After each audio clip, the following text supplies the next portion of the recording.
Jake Knapp is the inventor of the design sprint and the New York Times bestselling author of the book Sprint. He's also the co-founder of Character, a venture fund for early-stage startups. How and why did you start using Miro? I came from this position of thinking, I don't want to be doing stuff online, to thinking now when I do a sprint in person with a company, it's like, we're going to use Miro, even though we're all in the same room, because that's a better way for us to get this work done. As an investor, we're basically investing in their ability to solve problems. We're saying, we think this group of people is going to be able to solve a problem in a really great way and create value by doing it. And actually, you need to give people the tools that can help them make decisions, help them collaborate, help them visualize and see things in a different way. And Miro does all those things. So to me, at least as an investor, I'm thinking, give the team the tools that are going to help them think, that are going to make the most, brighten their skills as smart folks. And Miro is at the top of that list. No brakes. No brakes. No fear. No fear. The official British Speedway podcast. It's gonna happen. Less than a week from now, tapes will go up on British Speedway's top 2 leagues. Boris has said we can do it. We're definitely doing it. And in this week's episode, we've got a lot of people to bring you, including Thomas Jorgensen and Craig Cook. So yeah, it's just a little bit more relaxed for me, and I think it's helping me just, ease back into things, and like I said, not as much pressure on my shoulders. Our special guest in this week's episode is 7-time British champion Scott Nicholls. I think it's fair to say that the Speedway world are just excited to have some racing back. More importantly, some crowds back as well. Just for everybody, just to get that buzz of racing again. And we'll shine a light on the National Development League. We'll hear from Nathan Greaves and Ryan Kinsley. Yeah, it's good to be back to where it all started for me. It's when I first started Speedway. This was the main club, and started off in the Young Star. So to be back in the top league now at my home club is everything I could ask for my Speedway career to go. And if you haven't done it yet, make sure that you like or subscribe to the podcast on whichever app you use so that you don't miss a new episode as soon as they arrive. You'll get them a lot faster that way. And you can listen to us on smart speakers as well, whether it's the Amazon one or the Google one. Just ask to listen to the official British Speedway podcast and you should be in business. Right, let's get cracking. No brakes, no fear. The official British Speedway podcast. Welcome along, I'm Ian Brannan and it's great to be back with you as we head towards actual league racing in British Speedway. Boris Johnson confirming the government's roadmap is going ahead. That means May 17th, we're going racing, the tapes will go up and fans will be in watching as well as we head towards those first couple of meetings in the Premiership, which will be the Bellevue Aces versus the Sheffield Tigers and King's Lynn Stars versus the Ipswich Witches. We're looking ahead to those meetings. And our special guest in this episode is 7-time British champion Scott Nicholls. He's going to be talking to us about how his last year has been. Not getting on a bike particularly, he parked his bikes up and got himself a trade. So we'll see what he's been up to and how he's looking forward to getting back on a bike. On 2 fronts, of course, he's going to have a very busy couple of weeks once things do start, because he's going to be racing for the Kent Kings in the Championship and for the Peterborough Panthers in the Premiership. More from Scott Nicholls to come. We'll also talk about the National Development League too, because the Armadale Devils got revenge against the Berwick Bullets last week. We'll hear from Nathan Greaves. First, though, on to business and that opening round of fixtures on May the 17th. And a couple of local derbies to look forward to. First of all, we've got Bellevue versus Sheffield. And in East Anglia, we've got that old farm derby between King's Lynn Stars and the Ipswich Witches at the Adrian Flux Arena. Nigel Pearson has headed over to East Anglia, caught up with a couple of stars. We'll hear from Thomas Jorgensen soon. But first of all, here's Craig Cook, who's also doubling up with Glasgow Tigers this season. And he says it's all about the enjoyment factor. Yeah, it's just I think the last few years, I've been worrying about pleasing everybody else and aiming to be as best I can possibly be. So just took a little bit step back and stopped worrying about getting back to the GPs or riding for GB or anything like that. So just focusing on my league racing, focusing on myself, and obviously the leagues probably aren't as intense this year, a little bit less meetings, and so yeah, it's just a little bit more relaxed for me, and I think it's helping me just ease back into things, and like I said, not as much pressure on my shoulders, and it's just going to help me just be more relaxed and enjoy my speedway. Absolutely. Now, you're with Kings Lynn. Let's talk about Kings Lynn first, in the Premiership. And you're going to be part of a team there that looks pretty settled. They know the club, they've been there before. And you all seem to get on pretty well. So, team spirit is there from the start. Yeah, a good bunch of lads, I think we're all a bunch of happy-go-lucky lads. So, obviously Bridget's come back into the team, and he's we all know how capable Lewis is, and just a bunch of lads that I rode with last year. So I'm looking forward to it. They're all a great bunch of guys. Just here to shake the cobwebs off today, and spin a few laps and see how we get on. But like I say, there's no pressure on us this year. We're going to run the track a little bit different to it has been previous years. We had that test match at the end of 2019 here, and we produced some great racing. So hopefully we're going to run it a little bit like that, and we're going to aim to get some racing on, because obviously that's what the fans come to see. And Glasgow Tigers as well in the championship look a pretty strong side again. You've got new American Brock Nickel coming into the side as well. Exciting times at Ashfield. It is very exciting times. I was up there the other day. They've made adjustments to the track again. They're always working hard up there. The hours that they put in is phenomenal, and the attitude towards Speedway is far superior to any other Speedway club. It's a pleasure to ride for them, and I think if it wasn't for them, I don't think I'd be riding Speedway today. So kind of saved my bacon in 2018 when we went there, and I enjoyed riding there so much in 2019. It's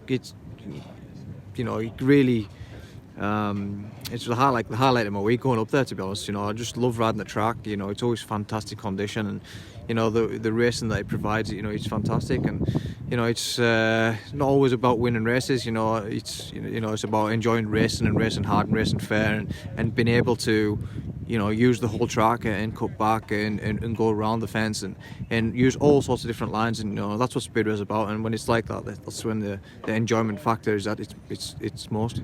It's great to see you back, Craig, and can we wish you a very successful and enjoyable year. Cheers, thank you. Looking forward to seeing the new look Craig Cook when he gets back on the bike. 17th of May, Kings Lynn versus Ipswich. Of course, much has been made of this fixture, mainly from the Ipswich camp, mainly from Chris Louis. When he appeared on this podcast, it began, and there's been various words being fired across East Anglia about this fixture. There's a lot of expectation. Here's some of what Chris said. It's going to be emotional once we get going, and it'd be great to be involved on that first day, albeit away at the arch enemies, Kings Lynn. But it'd be nice to start with a nice sneaky little away win there. It was subtle, but it certainly got Dale Allett's chin wagging, and Richie Hawkins has stuck his oar in over the course of this week as well. Thomas Jorgensen, though, for the Kings Lynn Stars, says he's not concentrating on the noise. Yeah, I'm always just focused on basically just getting laps in, and I never really look at who I'm racing against, or I just keep my head down, and obviously, it's gonna be a nice one with the local derby, I guess, and we're all excited about getting the season started, and finally we've got Speedway back to the UK, which is awesome. So yeah, I'm looking forward to it. You've already done some meetings though. Tell us about that. Yeah, obviously. Well, the first meeting I was very rusty, and there's no excuse. It's the same for everybody, and I was sort of kangarooing a bit. This is in Denmark. Yeah, it's in Denmark. Yeah, 3 weeks ago I did my first meeting, and did my second meeting 2 weeks ago, and. I managed the first one. I scored 7 points. Had to fight very hard for them points. And the next one, I was so determined. I went for the practice before that meeting and just, focused on my starts and that. And I went out, did the meeting, and scored 16 points. So that was much better.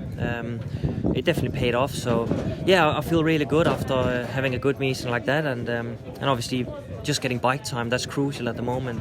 So. Never any doubt about you coming back to Kings Lynn? Was that never on the agenda? Not at all, really. Obviously, it's like a family club. I've always said, and I love being here.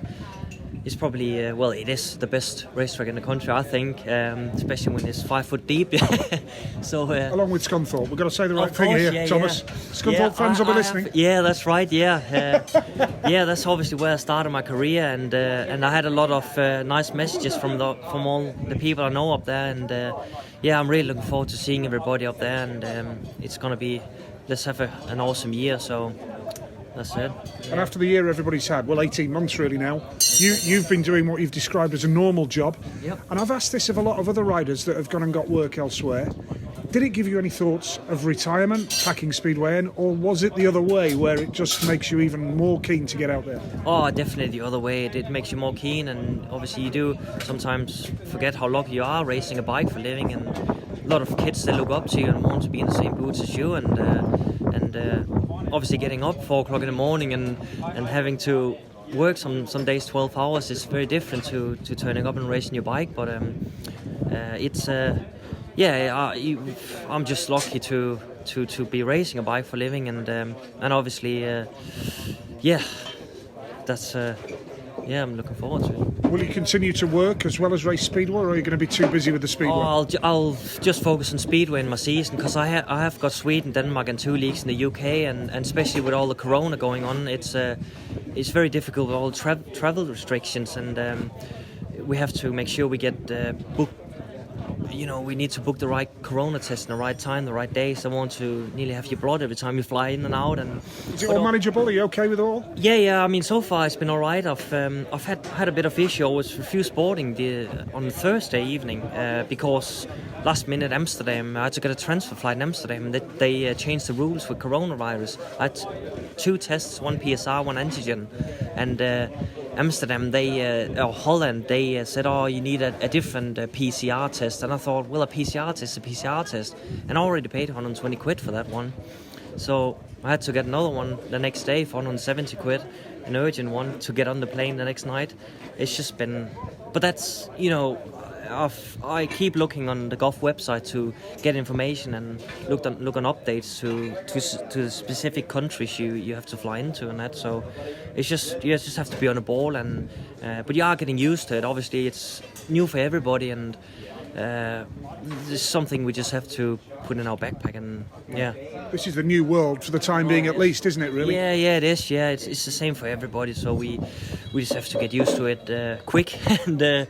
I'm just get excited to race my bike, really. That's it. Well, I know where to come if I need travel advice, if I'm going to get to Spain later in the year, rather than Blackpool. That's it, yeah. Well, I've heard that Portugal is now open on as a green list, so we can go for come on then, let's get it booked. Yeah, let's do that. Thanks, Thomas. Yeah, no worries. Cheers. Thank you. And like Thelma and Louise, off they went on their holiday to Portugal.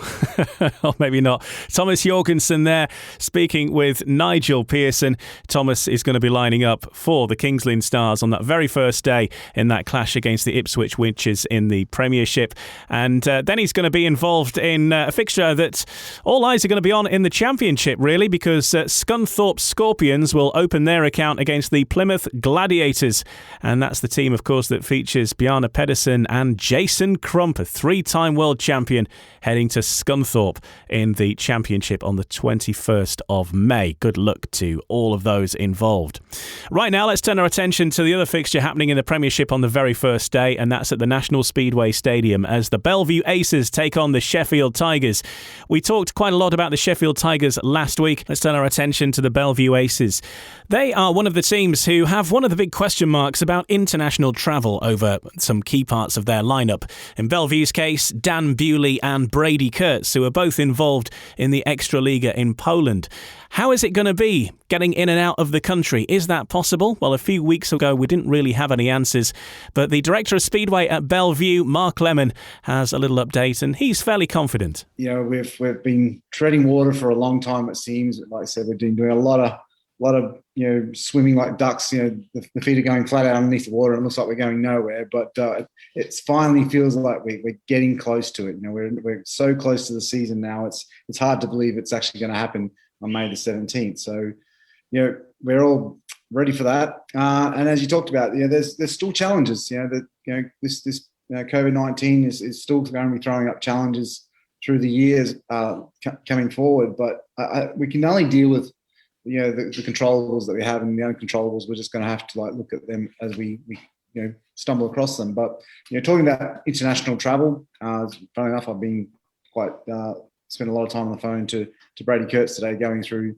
the processes, what those boys need to do to get through the quarantining, exemptions, and the letters that they need to receive, and the like, and obviously what is the protocols through, booking flights and the COVID PCR tests, lateral flows. So it's very doable, but once again, it's just a bit more of a challenge and a bit of a process to go through. So I don't really see too many major dramas. We don't know the schedules, the flight schedules, sort of starting to ease up a little bit and get back on route.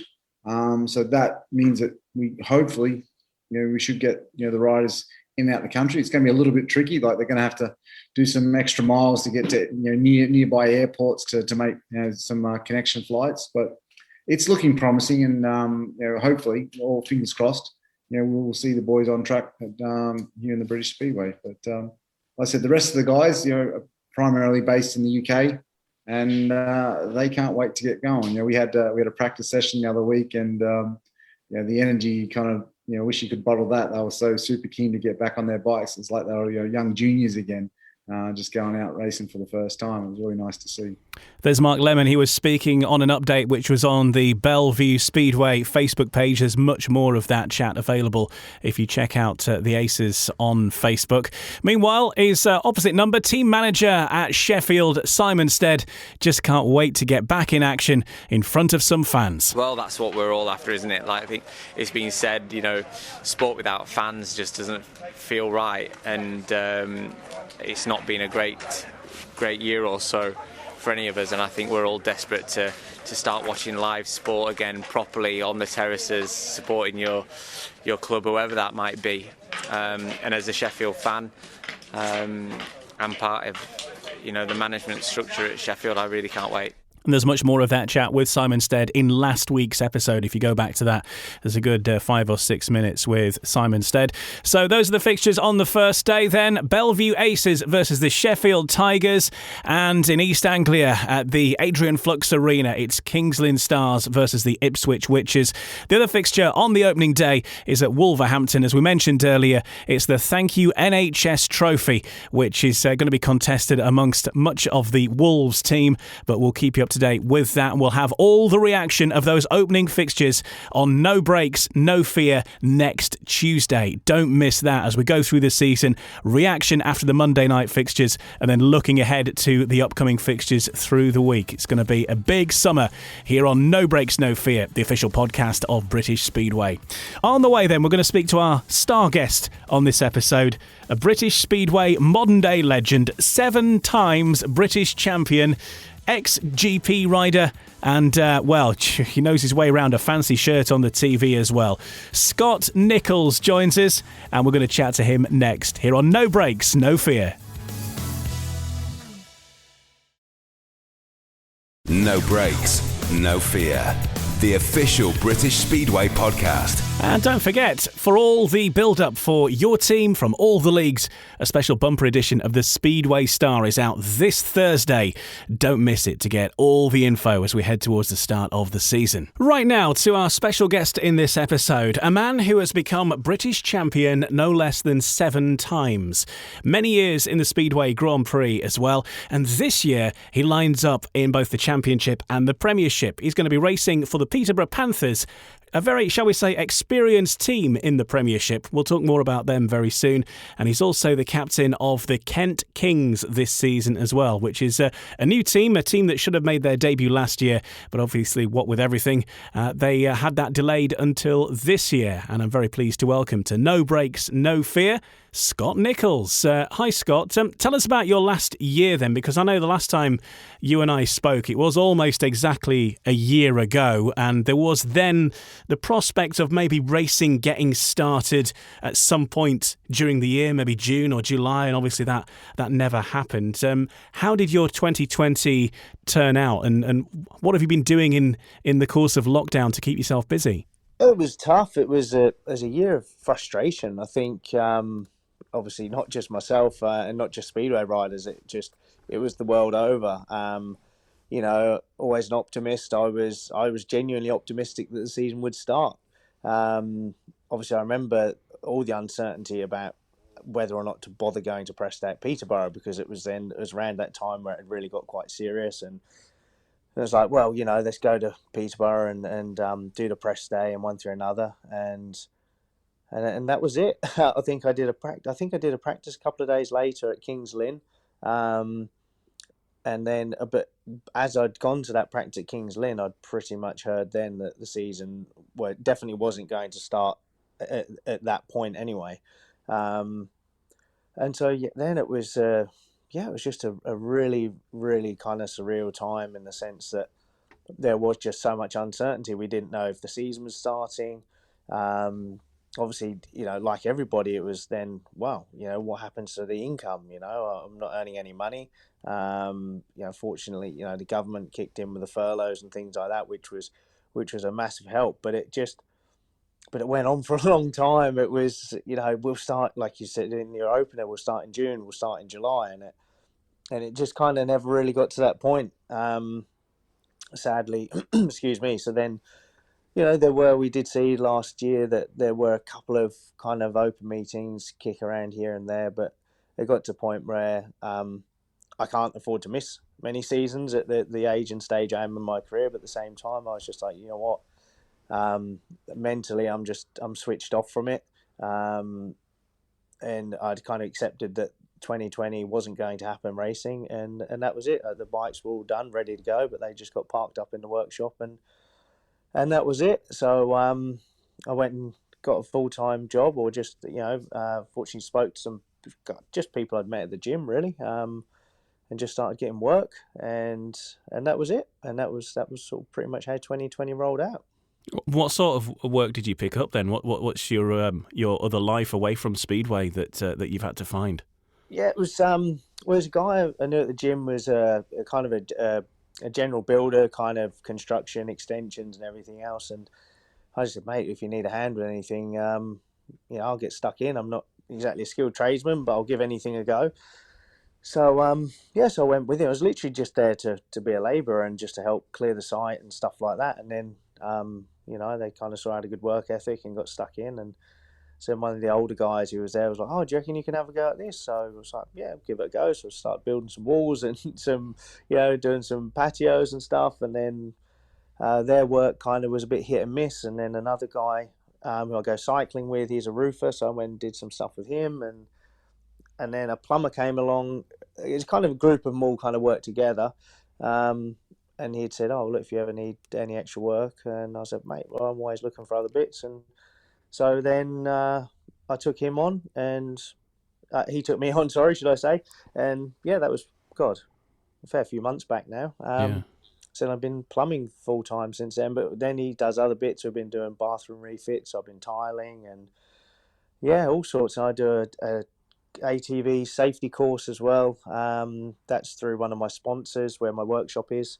So I do those every now and again. So on social media, you'll see these things, and people are going, "Why are you on a quad course? Surely you know how to ride a bike." And I'm like, "No, I'm teaching the course." So, so yeah, just do you know what? It's I take the positives out of it. It's something that always never was really sure what I was going to do when I hung up the boots, and so I guess I've got a few little things I can filter into. Still love to do more in the media world as well. So, it was a weird time, but I take the positives from it and just move forward. And yeah, right now, just look forward to getting on the bike. And one thing that I think probably fans don't appreciate as well is when you're making that decision of maybe to take up the invite of go to some of these open meetings or the one-offs or what have you, that it does actually cost you as a rider quite a lot to get everything ready and actually turn up for that meeting, and the cost of tyres, fuel and all that kind of stuff. And that's just the start of it, isn't it? I mean, there was a financial element involved. I looked at it and was like, okay, I can do one meeting, maybe can earn X amount, but you've got to be realistic. You go, okay, that's best case scenario. What's realistic? What's worst case? And it is, it's, you've got all those costs, but you've got, the general wear and tear on the bike. Things wear up. There's a cost element involved. And all the other bits and pieces. But also, I mean, the meeting that obviously springs to mind was the British final. There was an invite. I was invited to that, and I did think about it long and hard. And originally it was at Ipswich, and I was like, well, hello, I've got a bloody better chance there than I have of you. Yeah, of course, yeah. Yeah, so I really thought about it, but then at the same time, I just thought, do you know what? I don't want to go into a meeting like that rusty and without having at least been on the bike, 2 or 3 times. So those, like you said, those 2 or 3 practices will cost money. And then also it was in the British final. I mean, it's not a meeting you go into just going, oh, well, I'll go and have some fun and enjoy myself and ride around. It's like you go there, the fun part is winning. So you want to go well. And I just thought, do you know what? There's going to be a lot of rusty riders there, but it's not just an everyday meeting. It's a meeting with a high prestige. And I just thought, I'm not taking, for one meeting, I'm not taking the risk of ending up in hospital. And it's the biggest thing was mentally, I just had switched off, not in a negative way, but just in a realistic way. It was just like, well, I just made that decision that I wouldn't be racing my bikes this season and I'd focus on other things, which is what I did. So I focused on working full time, focused on just dealing with all the other bits and pieces that I had going on in my life at the time. And that was it. Just kept smiling, kept my head up and cracked on. Taking a look at this season then, and with Kent, of course, finally coming to the tapes as a team in the championship. They were due to do that last year. You were going to line up for them last year, and obviously we've just talked about what happened there. We all know what happened there. But whilst Kent is a new team in the league, the Sittingbourne track is not a new track. It's had National League racing and has been a big training track for many people as well. So, it's a new team, but not a new surface. Well, it's totally new for me because I've never seen it. Oh, right. Yeah, so it's right. Okay, take that back. Yeah, it's a. Do you know what? That's what. Everything's just been, like you said, it's just been delayed a year. That was what is exciting for me last year was, whatever bracket people want to put on me, whether they want to say a veteran, experienced, or old. I don't care. I'll take either one of them. But I've been around a long time and I've ridden every track and you look for me personally, I want to have new challenges. I want to have new things to conquer. And I was like, wow, this is great. It's a track I've never ridden. I've never seen it. So it's a new challenge for me. It's exciting that each week I'm going to turn up at a track that I'll have ridden once and then twice and 3 times and so on and so on. So that was exciting for me. But I think it's an exciting move for the sport to have the team, come from the development league, so to speak, to come into now the championship. It's with a very well-known promoter in Lynn Silver, who's the oldest in the country, been around forever, knows the sport inside out, and a guy that I've got an awful lot of respect for. And even though we've both been in the sport a long time, him considerably longer than me, I've never raced under him before. So again, it's something else that excited me. And with that respect, it's... we had a practice the other day and as a team, and it was fun. And I was like, oh, you know what, this will be a fun season. I'm looking forward to it. We've got a team of riders that will get on. There's a mixture of youth and experience in there, with myself and Paul Hurry being in there. That'll be fun. Paul's a guy I've gone back a long time with from the grass track scene, and he's a good friend. So that'll be cool and nice for him to come back. I know he'll be feeling the pressure of that, and there'll be an expectation. But if he can, use the experience and just enjoy himself. Len's optimistic. Len, he's kind of happy with the riders, and it just has a good feel about it and a good atmosphere there. So that's something that excites me, and can't wait to turn the wheel and win some meetings for them. There's a few surprises in and among the team announcements this year, but I think Paul Hurry making a comeback is certainly ranking up there. But as you mentioned there, he's going to bring a lot of experience to the pits. Mate, you and a lot of other people weren't surprised when Paul Hurry's name was mentioned. When they spoke to me about it, I was like, really? And I did speak to Paul, and because he's had some really, really nasty injuries. He's been out of the sport for a long time. And I was surprised for him to come back in, and obviously it's something he gave a lot of thought. But you know what? We can all sit back and say what we think somebody should or shouldn't do, but it's clearly in his blood, and it's a passion of his, and something. In fairness, he probably feels like he's got unfinished business. Is he going to be at his best? Realistically, no, he's not going to be the rider he was 20 years ago, but none of us are.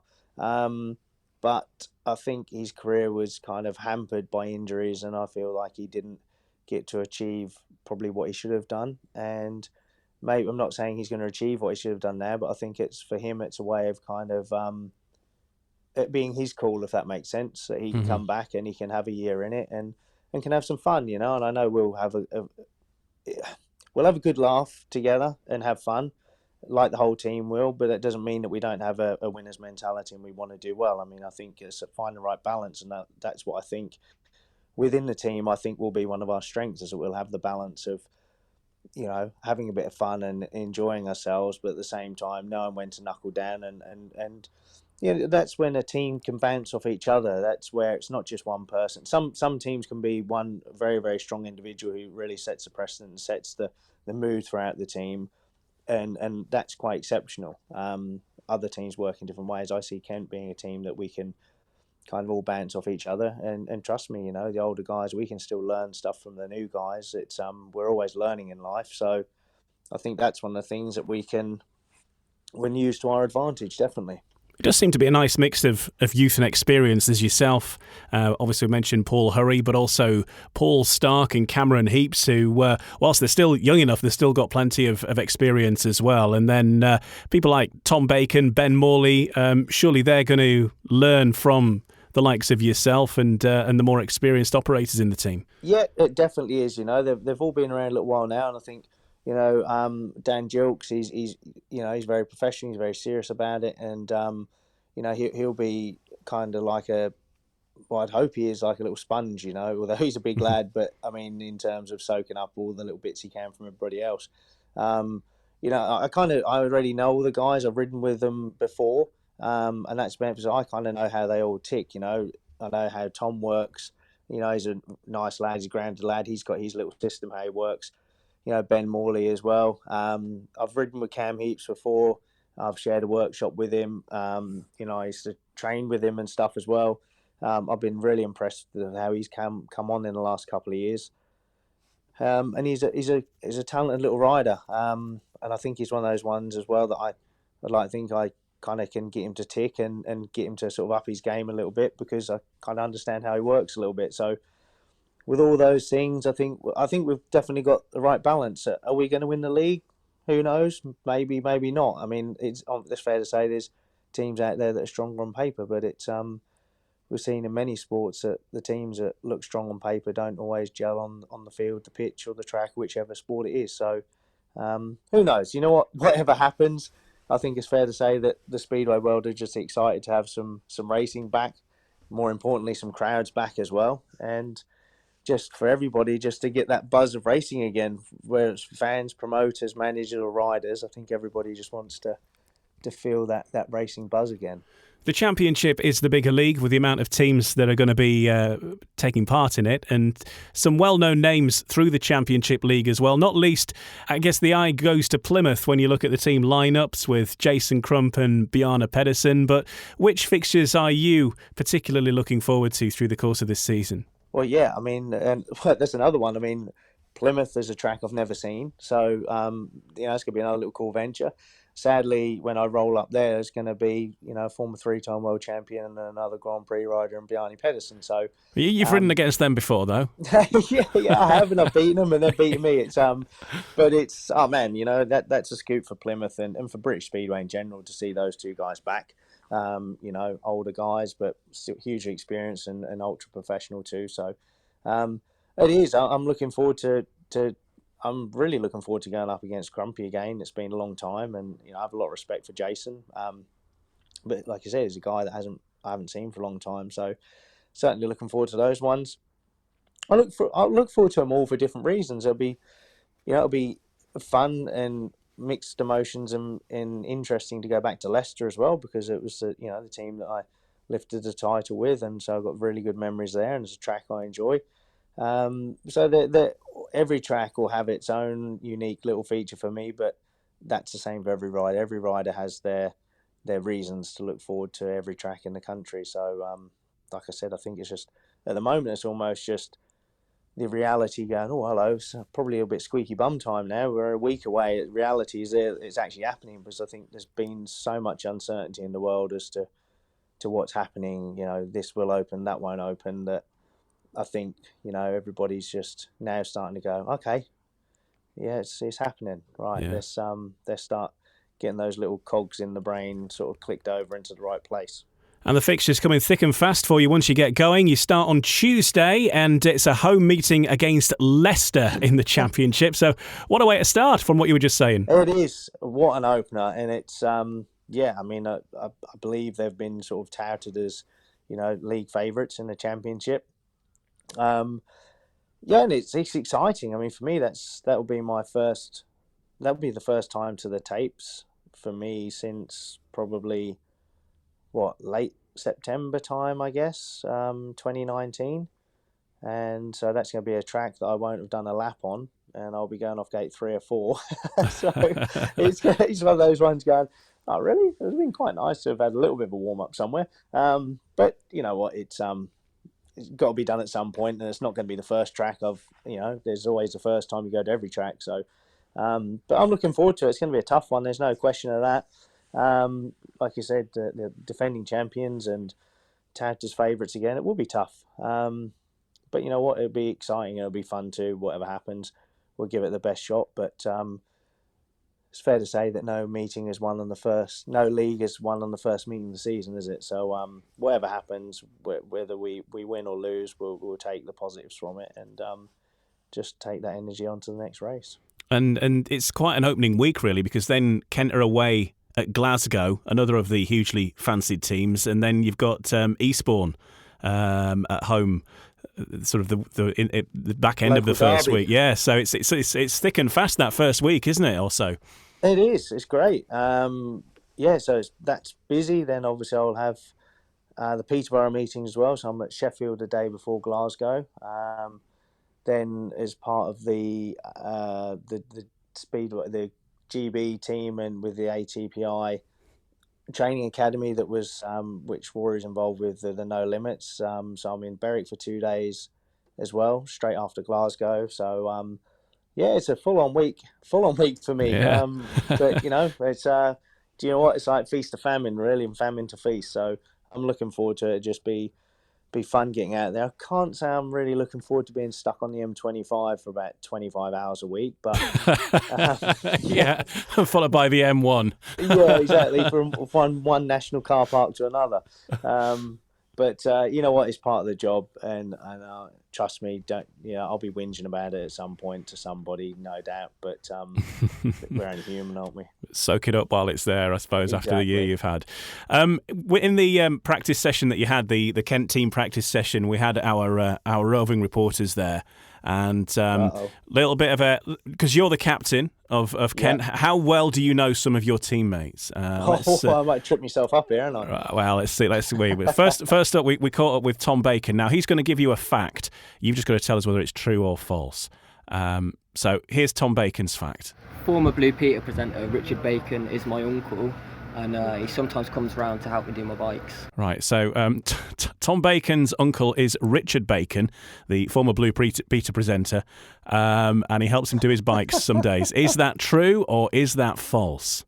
Do you know what it could be? Do you know what? It's a bit out there, proper out there, but I'm going to go true. Okay, I think this would be a curveball, but anyway. That is false. Oh, it's false. Oh, come on. Oh, do you know what? They mind. actually sound quite alike. That's why I was thinking they got the same sort of voice. Do you know what? I couldn't call it. I couldn't call it when I listened to it. I thought it could well be. So yeah, you never know. Stranger things have happened. Right, so we know Tom's a good liar then. Ah, well, there you go. You see, a little bit of an insight for you there. Chris Hunt, he's next. He's your boss, isn't he? He is, yeah. Or assistant boss. Right, here's his fact. I've always been an Arsenal fan, and before becoming a speedo rider, I used to be on the books in the youth team. So, did Chris Hunt used to be in the youth team at Arsenal? Oh my God! Well, see, now am I going to roll the dice and go, well, I've just got one wrong but false, and then am I going to go the opposite way? I'm going to go with your gut feeling. False. All right. And that's false. Oh, it's false. Yay! Boom. Okay. So that's what? 50-50 so far. Yeah, 50-50 so far. Here's the final one. This is Ben Morley. Despite being 5'6", I was the tallest kid in primary school. Right. Despite being 5'6", he was the tallest kid in primary school. Is that fact about Ben Morley true or false? Oh could have been a. That's true. Actually, that was the truth. It's true. Yeah! I redeemed myself. I purely went on statistics there and thought they can't all be false. As Meatloaf said, 2 out of 3 ain't bad. But there you go. I'm happy with that. Let's have a quick look at the Peterborough team, because obviously you were involved in this and a lot of people have been speaking about this. And we mentioned Bjarne Pedersen, of course. You are going to be alongside him when it comes to Peterborough. And it is an experienced team, if that's the phrase. Haven't we been touted as Dad's Army? Well, this is it. I was going to add up the combined age of you all, but I didn't have the details. But look, there's something to be said for experience, because it's not Dad's Army, is it? I mean, you are all, yourself and Chris Harris have got many British Championships between you. Bjarne Pedersen, ex-Grand Prix rider, yourself, of course, ex-Grand Prix rider. Hans Andersen, ex-Grand Prix rider. Michael Palmtoft and Ulrich Ostergaard, again, solid riders. It's if it goes to plan, it's going to be a tough team to beat. It certainly is. That's the thing with Speedway, is that that's what you possibly lose in some respects in that raw grit and edginess of a youngster, you can make up for with the experience of being that elder statesman that's been around, and knows the limits a little bit. But you know what? It's we are older, but then I've seen Bomber pull off some moves that you kind of watch them between a couple of fingers. You're cringing. Hans has done the same. They're still fearless riders. They still take those chances. I think when you get older, I think you just calculate that risk a little bit better. But it is, I think, excuse me, I think that the experience we have will come into play in so many different areas. And the fortunate thing with Speedway is, yes, it sure helps if you're in physically good shape and one through another, but it's not like it's not a sport where age and fitness are such a distinct advantage. You see a lot of other motorsports in particular where riders or drivers even get to a certain age and it is purely their age that's going against them because of the fitness and everything else, where Speedway, with the races being short, is a big mental game. I think you can swing that into your favour. Like I say, you have to be fit, but it's not a massive endurance sport, so it's not that you have to be majorly cardiovascular wise fit. You just need to be race fit, and confident that all the boys in the team will be that. So I think that will stand us in really, really good stead. I think we have a very solid team from top to bottom. I think young Jordan coming in at the bottom, you couldn't have a teammate there with much more experience in it for him as a youngster to grab hold of and kind of soak up all those little bits of advice that he'll be no doubt getting along the course of the season. Yeah, and he is one of the exciting prospects for British Speedway, isn't he? And as you say, that experience really. We talk about Bjarne Pedersen and Jason Crump in the Plymouth team, but I think the Peterborough team have got treble that experience for Jordan to call on. It's going to be great for him. It is. It really will. There was another youth practice at King's Lynn that I was part of, and I saw him riding there. And a lot of the youngsters, I haven't really seen an awful lot of them because most of them are in the other leagues. And me in particular, I love Speedway. It's a massive part of my life. It is my job, but I do also like to distance myself away from it when I'm not there. That's just the way I am. That's just how I work.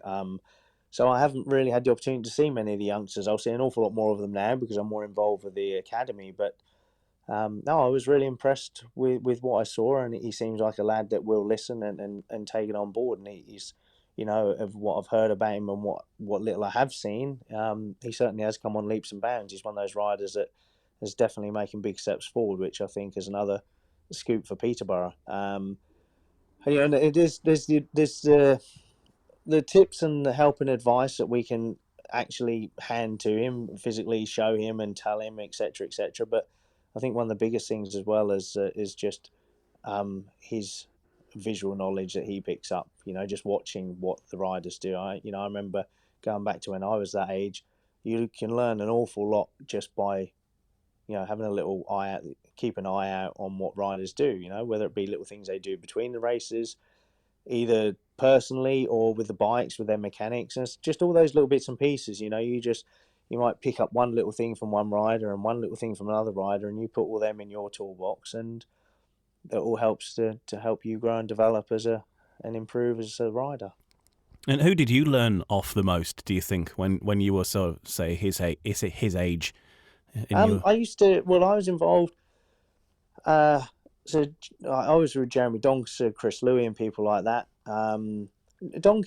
Jeremy Doncaster was pretty helpful.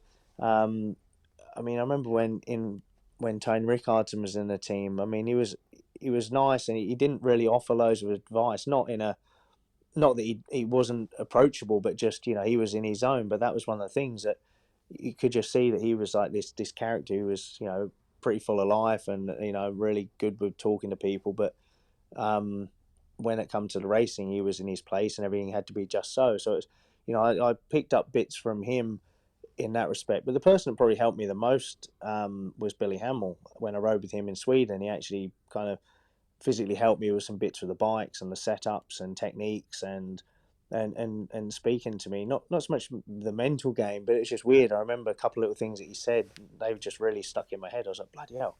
That was quite empowering, and it wasn't anything sort of fancy or spectacular, but it just kind of struck a chord with me.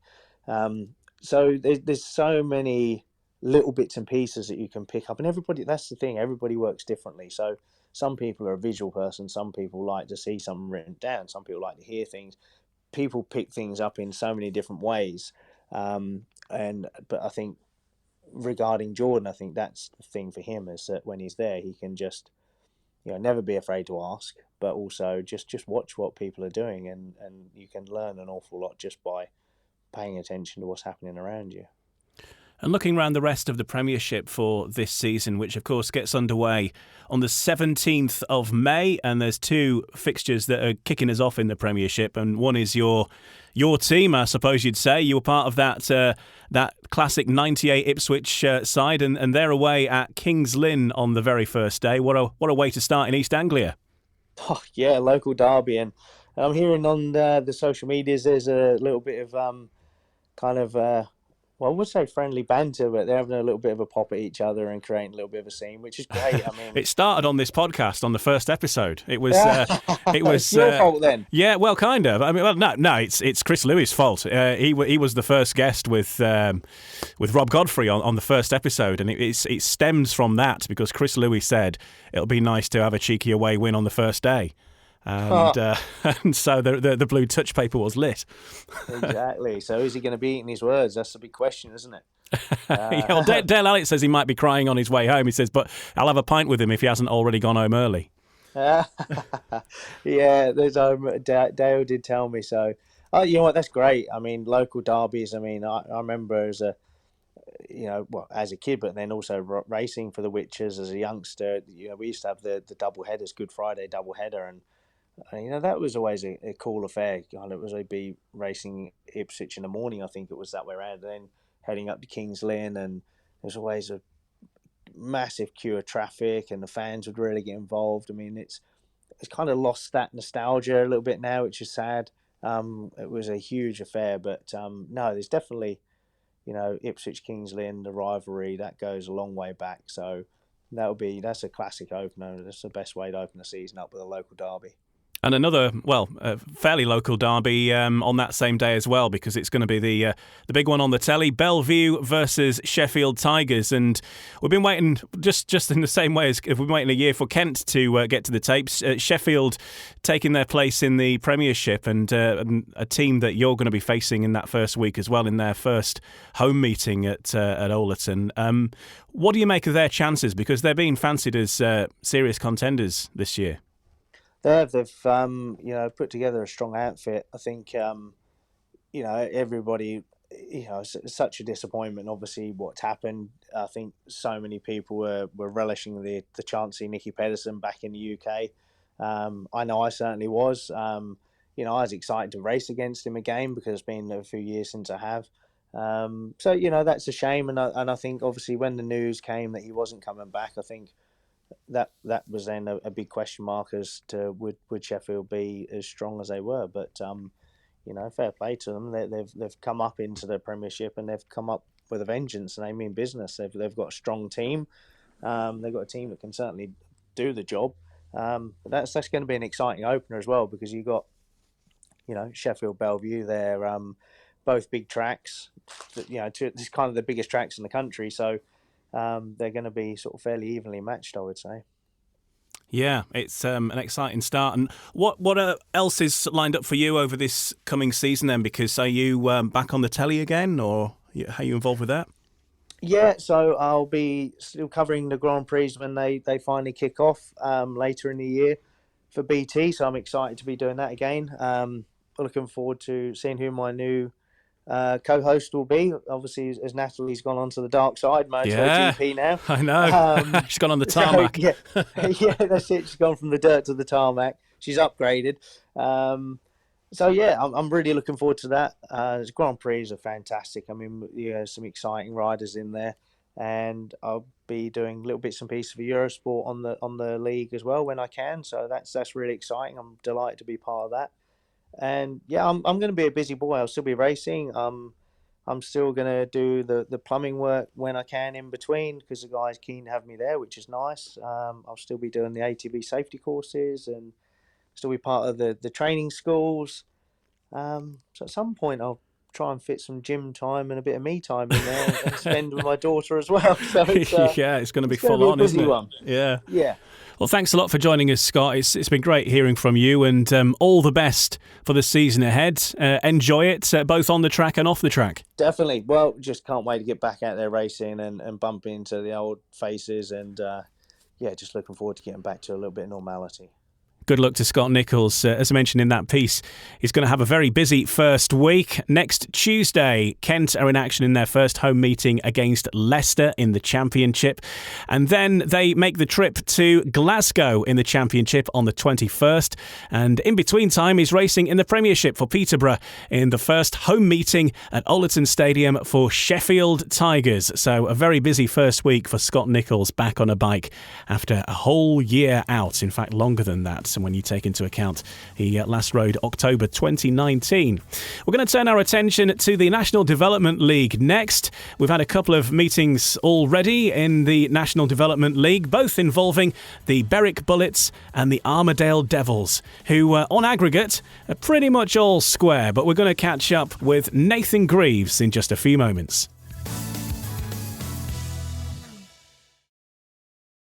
No brakes, no fear. The official British Speedway podcast. This is No Brakes, No Fear. I'm Ian Brannan, and don't forget, for more build-up to the season ahead from your team, there is a full bumper issue of the Speedway Star on the way later this week, which has absolutely everything covered, everything you need to know, previews of all the riders and all the teams involved in the upcoming season. Get your Speedway Star this week for an in-depth preview of everything that British Speedway has in store. Don't miss it. Right now, we're going to turn our attention to the National Development League. Two teams have already been in action in that league behind closed doors. The Berwick Bullets and the Armadale Devils have had a meeting both home and away so far. The 1st of May, Berwick won 50-40. And on Friday last week, the 7th of May, it was the Armadale Devils who took the spoils, winning 48-42. And Ryan Guest has been catching up with Armadale Devils captain Nathan Greaves. Well, Nathan, the Berwick Bullets may have left with a consolation point on Friday night, but it must have felt good for the Armadale Devils to get the home National Development League campaign up and running with a win. Yeah, I mean, I know it was only a narrow win, but like you say, we got off to a winning start, and I think that's good considering 4 of our riders have never rode in National League before, or in any league. And even at Berwick, the week before, we only lost by 10, and I think we grew into it. So, there's only one way to go now, and that's forward. So hopefully it'll be a good season.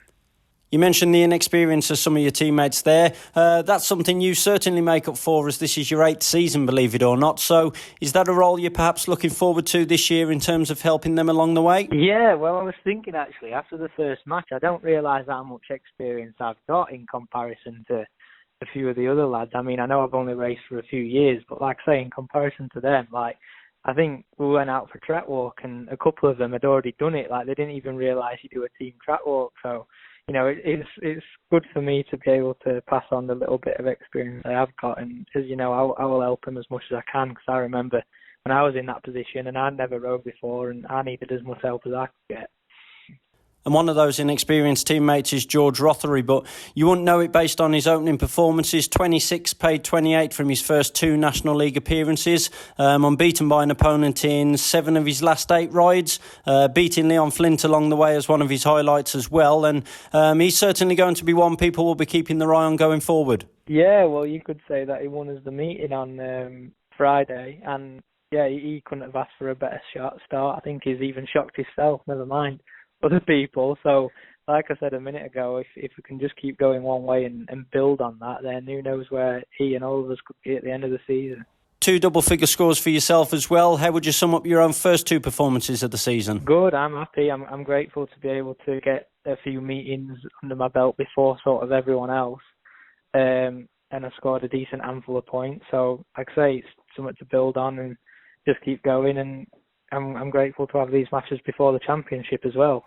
Yeah, seeing as you've mentioned it there, you'll be riding alongside some big hitters like Sam Masters and Richie Worrell for Edinburgh in the second tier, and these early National Development League meetings should prove useful in you getting dialed into the Armadale circuit. Yeah, I think it was 2019. I didn't get my first match up until into May, and everyone else had been riding. So this year it's played out in my favour, and it's perfect. I've had some experience riding the Edinburgh track before everyone else, and we all know that Edinburgh's a bit of a trick track, so I'm looking forward to this Friday to having another match and getting started with the championship. Yeah, this Friday the Devils take on the Newcastle Gems, as you say. But to round off, Nathan, a lot of people expected some big things from yourself in your junior days, and you have had some success. You've had the experience of racing in the top flight previously, and you have shown that you are more than capable. I'm guessing with the way your last couple of seasons have gone, though, and then missing racing altogether due to the whole lockdown period, you must be targeting 2021 as a massive year, more than most, to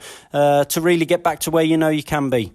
Yeah, well, like you say, I was in the Premiership a few years ago, and that's ultimately, where I want to be, or even further, abroad. And like you say, I have been riding a few years now, so, I'm not 15, 16 anymore, but I don't want to be, one of these riders that just sort of stays in the National League and bounces between that and the Championship. And I'm not taking anything away from the riders that do that, no disrespect to them, but personally for me, I want to kick on and go forward, and I have had a fair share of injuries and things not go right, but I do hold my hands up as well and say that I've not been in the right frame of mind the last few years. I think this is the first year where I've really gone 100% all in, because at the end of 2019, I don't know what happened in my head, but I realised, the penny sort of dropped that if I was going to do anything seriously in this sport, then I've got to be 100% dedicated, and that's what I am this year. So not only am I so keen because it's been such a long wait, like everyone else is, I'm even more keen because it's sort of a fresh start for me in my head mentally.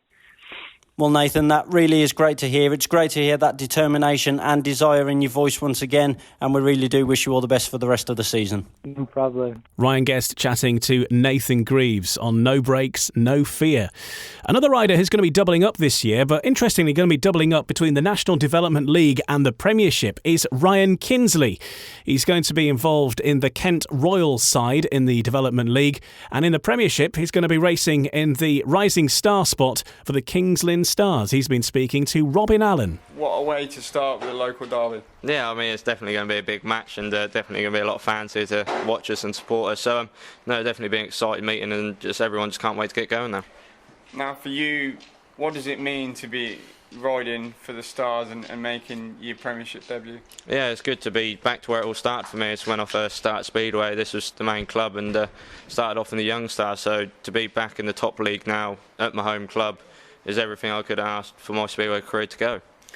Now, not only are you with Lynn, but you're also going to be in the National League, and you've got a new club with the Kent Royals. So how much are you looking forward to getting down to Kent? And you've got a great team this year. Yeah, I mean, in the recent few meetings now I've done at Kent, I mean, I'd scored well, and so there's definitely a track I like. So I think it's going to be a huge bonus to have another team with King's Lynn to get me more laps in, get me riding a lot more, and definitely should help me progress even more. And is that the thing for you, particularly having a year off and only sort of doing the odd meeting in the last year, that you want bike time? Yeah, the main thing is now just to keep riding and keep the wheels turning. The only way it's better is by doing more laps. So we'll push on this year, and hopefully the outcome will show.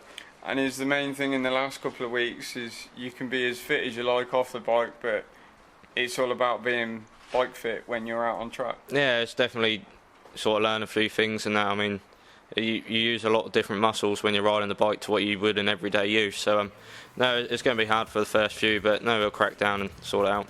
Thanks for your time. Cheers. That's Ryan Kinsley speaking with Robin Allen, and he will be lining up on that very first day, the 17th of May, Monday. King's Lynn versus Ipswich, Bellevue versus Sheffield Tigers in the Premiership. We've got the Thank You NHS Trophy at Wolverhampton also on Monday. And then moving through next week, next Tuesday, it's Kent v Leicester, Plymouth versus Glasgow. The first chance to see Jason Crump and Bjarne Pedersen in action against a side widely fancied to do very well in the Championship this year. A very strong Glasgow side. We heard from Craig Cook a little earlier on. And then we've got Leicester versus Eastbourne in the National Development League, and then Ipswich versus Bellevue, Sheffield versus Peterborough, Edinburgh versus Birmingham, Glasgow versus Kent, Scunthorpe versus Plymouth, and that's just to round off your very first week of action in the British Speedway top two leagues, the Premiership, the Championship, and of course the National Development League as well.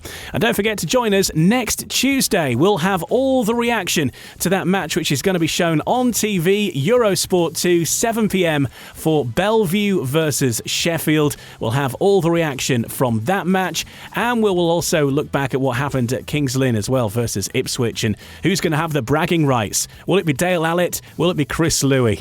What a way to start the season. It's all happening, and we will keep you up to date right here on No Breaks, No Fear as we head through the season. And of course, next week we'll be previewing the upcoming fixtures as well. Join us for that.